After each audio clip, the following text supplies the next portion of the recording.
Here are the basics of the Ionian Civil War this Saturday. In Phase 1, Endura has a hard CCP at the ammo depot, and Rosvad has a hard CCP at the apex of the North Pond Trail. Rosvad has one platoon at the Cannibal Village, one at the Pond Bunkers, and one at the LZ. Rosvad is in the process of trying to extract key personnel and research material in this area. They did not think Endura was going to become involved. Endura caught them off guard. Endura is trying to prevent that extraction and is trying to cripple any local assets that Rosvad has in the area and ultimately extract themselves Rosvadian ambassadors and research material. Phase 1 will be approximately 3 to 4 hours, and Phase 2 will be approximately 2 to 3 hours. In Phase 1, Endura is trying to destroy the water main at the Cannibal Village, a communications link at the LZ, a technical over by the south side of the pond, the town's backup generator inside of the south bunker, a munition supply depot on the east side of the pond, and a transport bus that was intended for Rosvadian personnel to extract. Their ultimate goal in this phase, however, is to capture any ambassadors or research scientists held at this old abandoned embassy in this position, as well as take control and maintain control of this research laboratory. If capture is successful, they must bring back the enemy HVTs to their CCP at the ammo depot.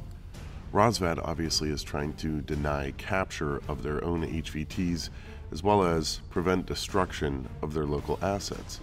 What's going to make this difficult for Endura is for the first 40 minutes of this phase, Rosvad has a forward CCP at the pond bunkers in this location.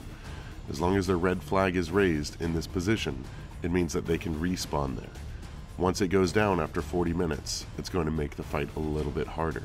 Endura also has the opportunity to set up 2 forward CCPs, one at the LZ and one at the Cannibal Village, between 1 hour and 2 hours of the phase.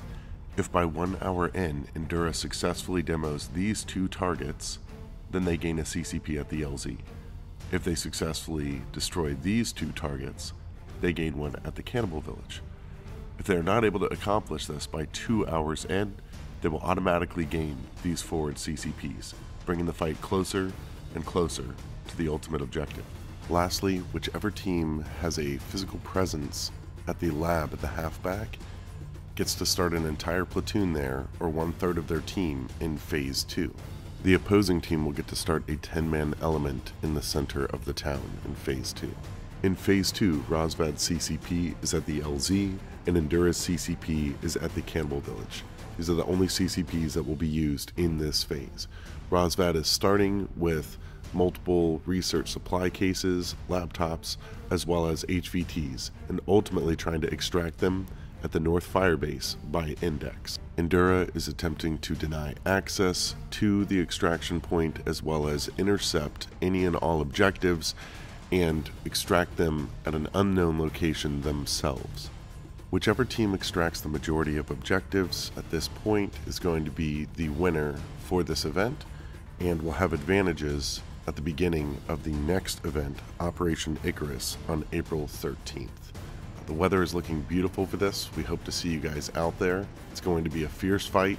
Walk-ons are now at $65 and include raffles, free drinks all day, and a PVC patch. See you there.